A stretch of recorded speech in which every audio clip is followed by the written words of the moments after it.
March is National Women's History Month, and as we close out this month, I want to pay tribute to all of the trailblazing women who came before us, who fought for equal rights and the advancement of all women in the home, the workplace, and all aspects of our society, including our criminal justice system. Today, our office is made up of a total of 56.8% women across all levels and job classes, including 54% attorneys, 60% criminalists, 34% investigators, and 89% victim advocates. Here are just a few of the amazing women in our office who are making history. At the time I started, there were less than 20% women deputy district attorneys in this office. And I'm so happy to have been able to give some leadership to younger attorneys as they came into the office. And it's so important that we keep doing that and lead the way, not only in our community, but for women coming into the ranks of leadership and being leaders. It's just amazing and awesome.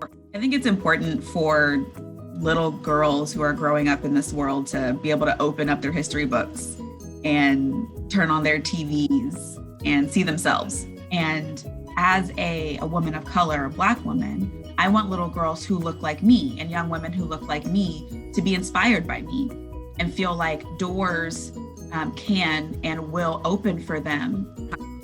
I've had the pleasure of being the mock trial coach for St. Francis High School.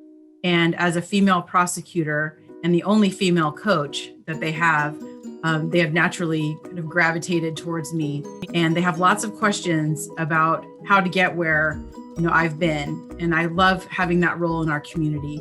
I also think it's really important that young women, aspiring attorneys or new DAs, see that it is possible to have a family, to be a wife, to be a partner, and to be a successful trial attorney. Historically, it's crazy to think that even just within the last 100 years, the world looks so much different in terms of how we can contribute to society.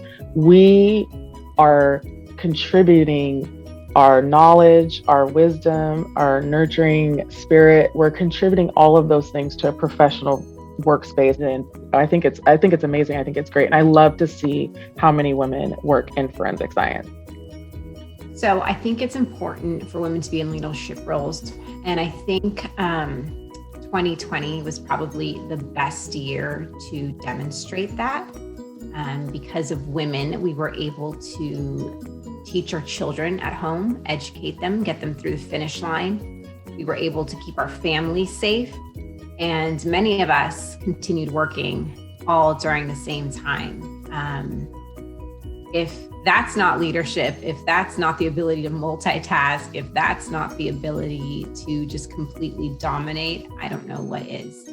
Virginia Mueller was the first female deputy DA in Sacramento County in 1959. Fast forward some 40 years later, and I am joining an office with the first female elected district attorney in Sacramento County. I joined the ranks of many exceptionally bright and capable women prosecutors all over the county. This office is one that has been run by two successive and successful women, Jan Scully and Anne Marie Schubert.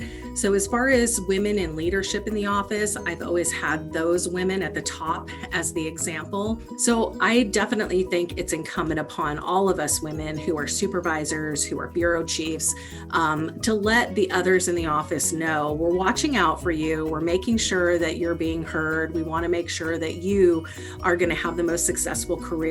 Not only is it important for women to lead in the decision making, but it's my opinion that it is also just as important for young girls and boys and men to see women leading.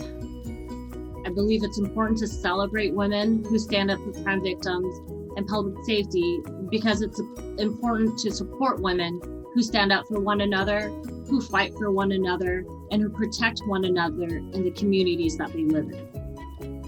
We celebrate Women's History Month and stand for women who stand up for victims and public safety.